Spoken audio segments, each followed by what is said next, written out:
บายดีและสวัสดีเด้อพี่น้องสบายดี ตอนนี้สาวมีนั่งอยู่ริมโขงสวรรณเขตพี่น้อง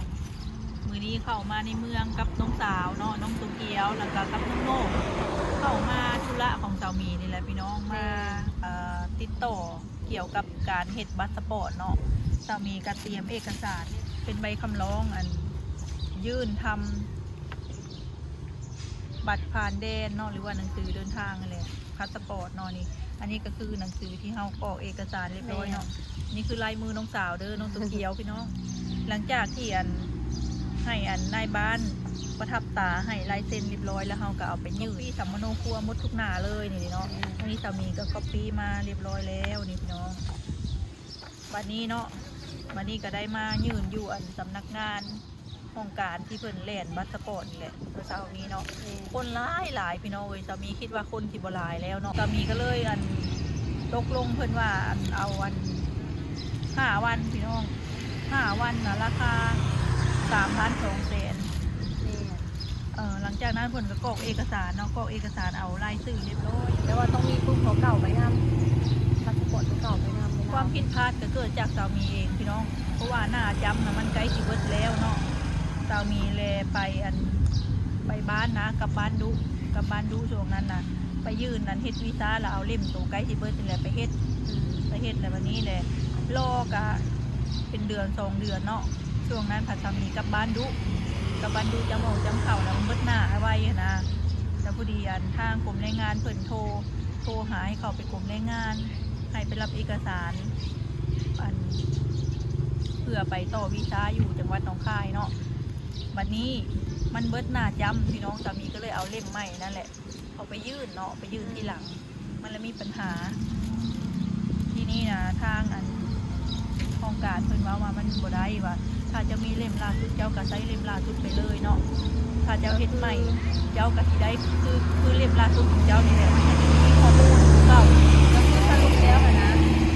พาสปอร์ตหัวใหม่ด้วยมีนะมันบ่สอดคล้องหรือว่ามันบ่สัมพันธ์กันกับวีซ่าเด้อพี่น้องมันสัมพันธ์กันบ่ได้เพราะว่าพาสปอร์ตกับพาสปอร์ตหัวเก่านี่มันเชื่อมกันกับวีซ่าตัวมีเพิ่นเฮ็ดใหม่นี่เนาะพี่น้องแล้ววันนี้พาสปอร์ตน่ะเบิดก่อนวีซ่านะแล้วมันก็เลยบ่สัมพันธ์กันบัดกับพาสปอร์ตหัวใหม่เนาะเพราะว่าหัวนี้มันเบิดแล้วว่าวีซ่าน่ะมันผูกกับหัวเก่านี้นะพาสปอร์ตแบบเบิดแล้ววันนี้พี่น้องก็เลยว่าเฮ็ดหัวใหม่มาแล้วมันบ่เข้ากันกับวีซ่าบัดก็เลยแบบใช้งานบ่ได้เนาะก็เลยแบบว่าต้องได้เฮ็ดโดยมีว่าเฮ็ดวีซ่าใหม่ว่าจะเฮ็ดพาสปอร์ตใหม่แล้ววันนี้คิดไปคิดมาแหละมันจะมีค่าเท่าเก่าแม่นมีค่าคือเก่าก็เลยว่าข้อมูลมันบ่เชื่อมกันพี่น้องเฮ็ดมาเจ้าก็สิได้เล่มมันคือล่าสุดของเจ้าอะไรเป็นว่าที่แหละมันก็สิได้แบบเก่าได้หัวแบบเมื่อกี้นี้วีซ่าเพิ่นก็เลยแนะนำว่าให้เจ้าใช้โตเล่มล่าสุดของเจ้าอะไรจังใดเจ้าก็ผิดพลาดเองเราว่าที่แหละเฮาเฮ็ดผิดพลาดเองเจ้าก็ต้องได้ไปแล่นใหม่แล้วว่าไปแล่นเรื่องใหม่ก็คืองานสรุปแล้วมีนะเพิ่นต้องได้ทิมวีซ่าตัวเก่าแล้วไปทิมเงินเฮ็ดวีซ่าตัวเก่าวีซ่าที่เฮ็ดMOU รอบนั้นนะพี่น้องเท่าไหร่ก็จะมีจ่ายไปค่ะเนาะอยู่กรมแรงงานนะ 3,800 บาทรวมประกันสังคมแล้วก็จ่ายทางเขาเอิ้นหยังบริษัท MOU นำเข้า MOU อยู่เวียงจันทน์นะเพิ่นเอา 6,000 บาทเขามีจ่ายไปเบิดแล้วพี่น้องแล้วก็มีค่ากินค่าที่พักเนาะที่เขามีเดินทางไปรวมแล้วก็เป็น10,000 ปลายแล้วเป็น10,000 กว่าบาทเนาะพี่น้องบัดนี้เลยได้เสียทิ่มซื่อๆน้องนี่ก็เกือบได้เสียเงินค่าพาสปอร์ตอีกวันที่เฮ็ดพาสปอร์ตใหม่นะคะคือมามื้อนี้เลยนี่พี่น้องมามื้อนี้ก็ไปอัพสัมมโนครัวไปถ่ายสัมมโนครัวนี่ก็2ชุดชุด1กับ40 บาท2ชุดกับ80 บาทแล้วก็ซื้อเอกสารนี่พี่น้องซื้อเอกสารแล้วก็ถ่ายรูปแล้วก็จำการในบ้านที่ก็หลายร้อยแล้วแม่เสียมื้อนี้นะแต่ว่าเฮาก็ดีแต่คิดทันเลยค่ะคือว่าบ่เฮ็ดซ้ำอีกพาสปอร์ตถ้าเฮ็ดซ้ำอีกก็เสียเงินอีกซื่อประมาณ3.2 ล้านเนาะจักเป็นอะไรพี่น้องปีนี้ค่ะสาวมีแบบมีแต่เรื่องเนาะรู้สึกแบบบ่สบายใจมีแต่เรื่องเสียเงินอุกอ่างเลยพี่น้องวันนี้เห็นอย่างก็รอบครอบก็น้องพี่น้อง สรุปให้พี่น้องที่ฟังก็คือต้องได้เอาพาสปอร์ตที่ว่าหัวที่เฮ็ดไว้นี่นะ หัวล่าสุดนั่นแหละ ไปเฮ็ด MOU ให ไม่ ม่ เฮ็ด MOU ใหม่พี่น้อง หัวเก่านี่เบิดแล้วพาสปอร์ต เนี่ย บางคนมันก็สิงงเนี่ยอะไรหัวใหม่หัวเก่าเนาะพี่น้องก็สิประมาณนี้แหละ ชื่อไว้เป็นประสบการณ์มานี่แหละพี่น้องชื่อไว้เป็นประสบการณ์เลยพี่น้องชาวนี้กันเนาะแม่ว่าไปอยู่ฝั่งไทยคือเฮาเนี่ยเป็นพลเมืองฝั่งลาวแล้วไปอยู่ฝั่งไทยเฮาก็อยากอยู่แบบถูกต้องตามกฎหมายพี่น้องชาวนี้ค่ะแม่ว่าเคยถือมาแล้วเป็นแรงงานที่บ่มีอันบัตรแรงงานน่ะเฮาก็ถือจับได้ถือจับตอนนั้นน่ะ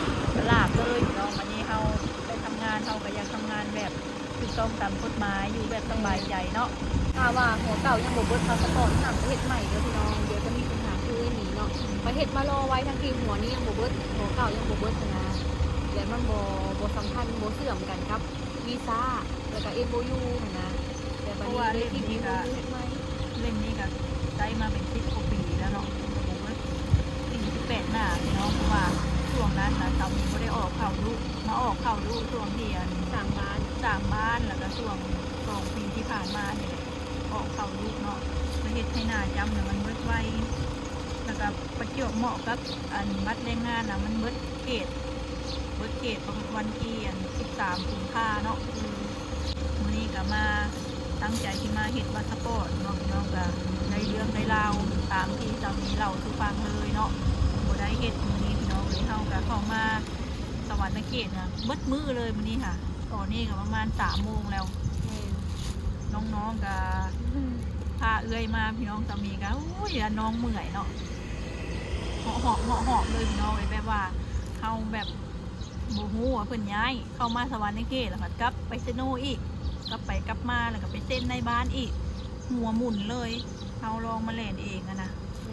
หัวหมุนเลยพี่น้องประมาณนี้แหละน้องพี่น้องเดี๋ยวว่าไว้อันสามีกลับไปก็จะสิไปเฮ็ดเรื่องเอกสารวีซ่า MOU ให้เสร็จสิ้นเรียบร้อยเนาะอะไรก็ฝากเป็นกำลังใจให้สามีเด้อพี่น้องเบิ่งโฆษณาให้สามีเด้อสำหรับคลิปนี้สามีกับน้องขอตัวลาไปก่อนเด้อพี่น้องพบกันในคลิปต่อไป